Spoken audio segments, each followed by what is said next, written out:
Day 55 of Life According to YoBo. On location, still got my co-host with me, Nel. Give him a shout out, Nel. What's up? Hey, got Nel here for one reason, because we're still on this parenting series, and I want you to know it is possible for you to be the best parent in the world. If you made some mistakes, we're going to show you how to fix that. So get ready. Getting ready to go? Straight into the message. Are you ready? Yep. Let's do it. Day 55 message. Oh, I guess we can stop bobbing our head. Get your book at yoboproductions.com and follow us on Amazon, on YouTube, Twitter, and Facebook. I gotta remember all that stuff. Y'all know I'm 56 and I'm not with all this social media stuff. Sometimes I say I need a 4-year-old to help me with this stuff. But now the message is, let's get into that while I got Cornell here. Well, first of all, Cornell, how you like being the internet sensation? What do you think about that? I'm not an internet sensation. Well, you got a little fan club. Some people said they want to be the president of the Nel fan club. What you think about that? It's cool. It's cool. All right, then. We're going to get some of Cornell's wisdom. And we're going to talk about, like I said, just some tips on being the very best parent you can be. It's often been said that parenting doesn't come with a manual, and that is so true. For a lot of us, we do things by trial and by error. We may find out 10, 15, 20 years down the road that we could have done some things differently. But when it comes to parenting, you can still fix some of those things. Even if you raise some brats, don't feel bad. Did y'all see Paris Hilton's brother acting a fool on the plane and calling people peasants? He's just one big spoiled brat. When you see something like that, it leaves a bad taste in your mouth. But his father can still fix that situation. Just cut him off. Make that boy go get him a job at McDonald's and appreciate what he had. Let him know what it's like to be a peasant, as he says. Well, today's message is, teach your children that nothing in life is free.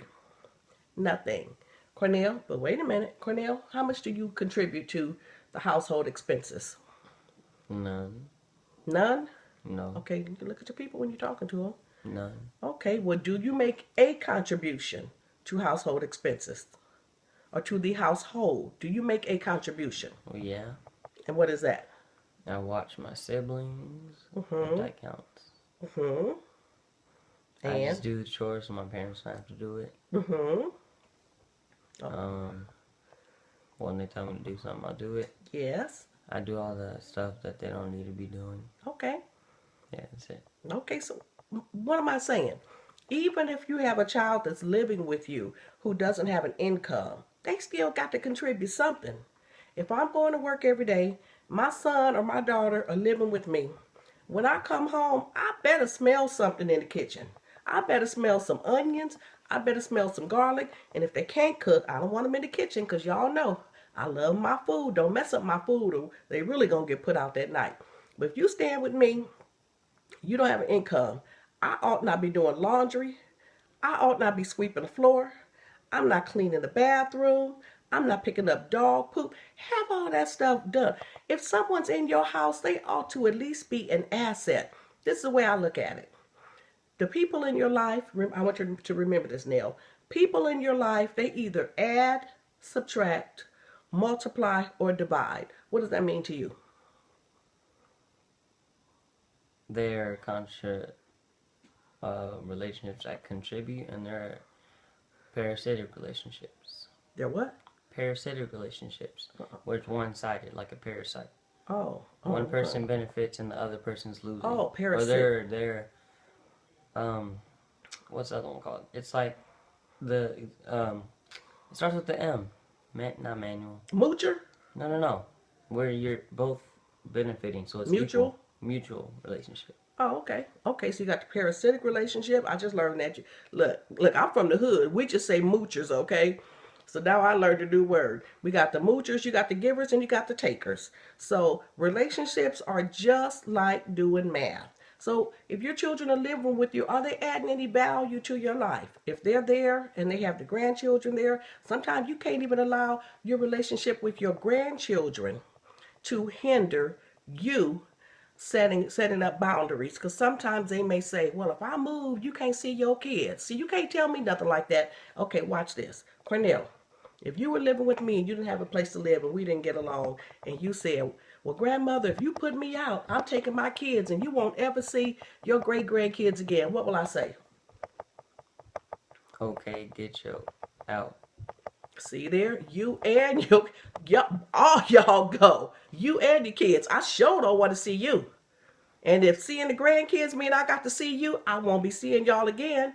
Adios, amigo. That's the way you have to set up boundaries with your children. How do you do it? You remove your emotions. That don't mean I don't love him.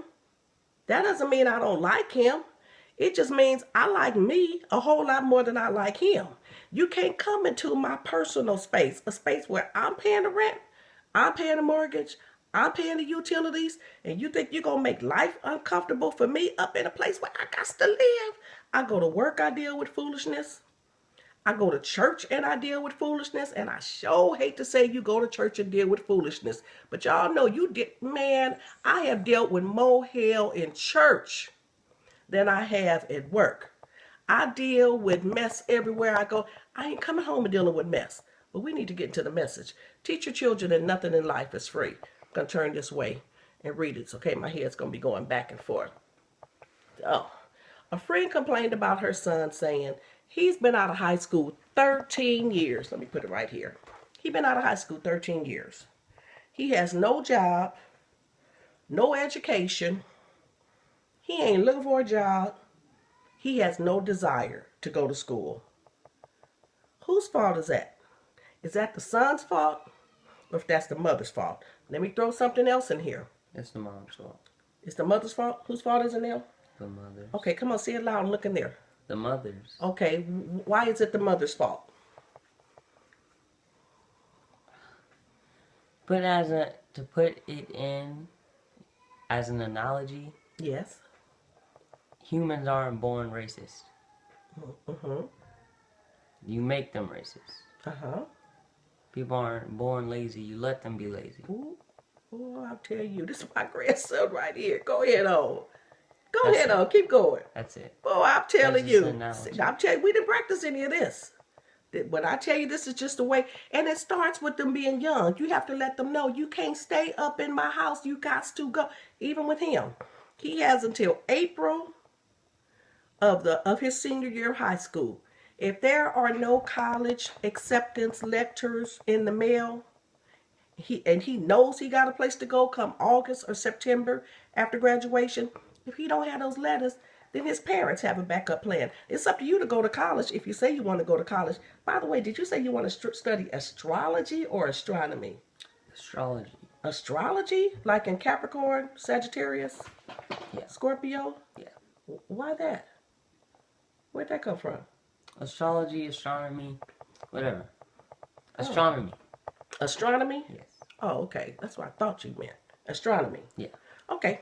So now if that's what he says he wants to do. See, talk is cheap. I don't care if it's your man, if it's your boss, if it's your wife, if it's your children or your grandchildren. Talk is cheap. That sounds real good because he said, I want to go to college and I want to study astronomy. But if he doesn't have any acceptance letters in the mail by April 2018, he ain't going nowhere. And I can tell you where else he won't be going. Well, he won't be going to college, and he won't be living up in here. So now his parents have a backup plan for him. Parents, you can't let your children make plans for their life. Your job is to guide them through life. You just don't say, what do you want to be when you're 18? Graduation comes and go, and they don't have a plan.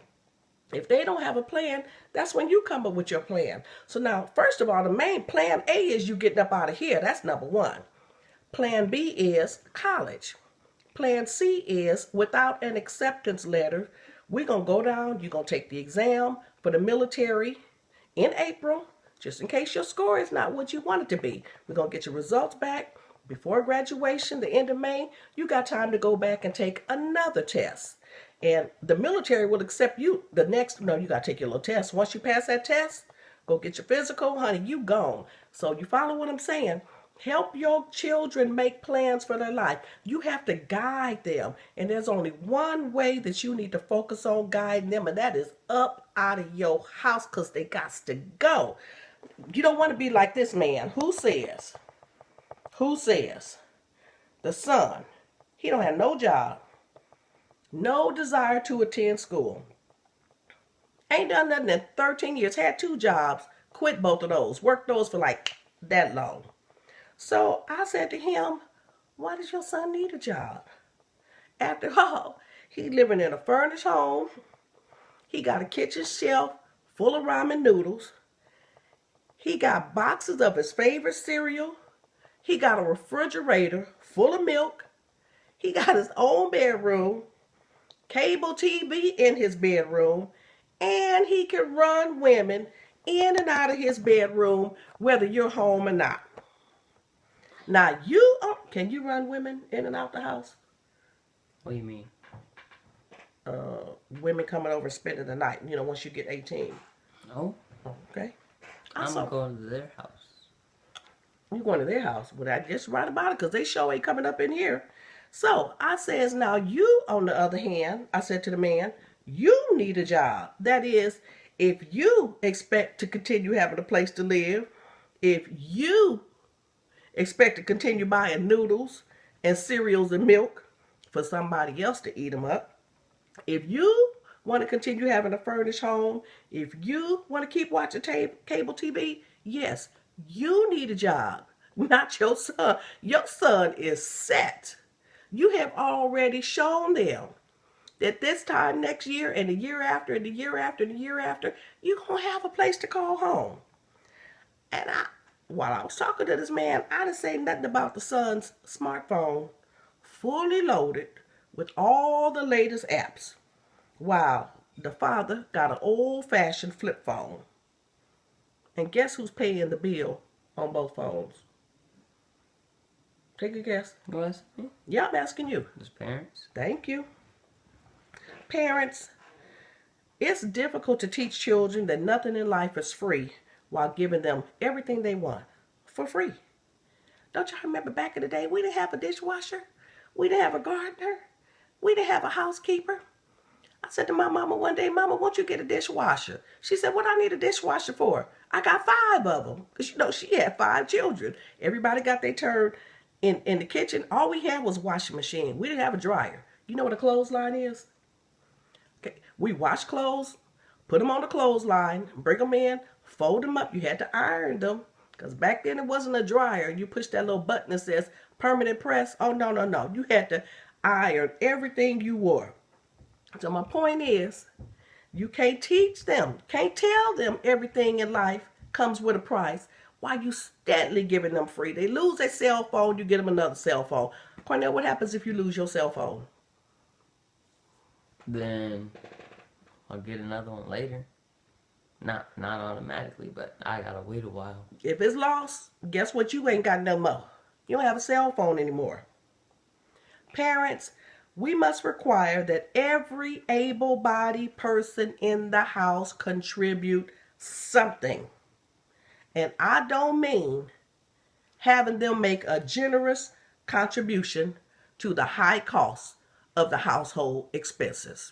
That's Life According to YoBo, day 55. And the title is, what I said was, teach your children that nothing in life is free. Ain't nothing free. Not up in here. So if you made that mistake, parents, it's not too late to fix it. If you want to talk about it, give me a call. 310-528-5115. 310-528-5115. We'll talk about it. I know you're feeling perplexed.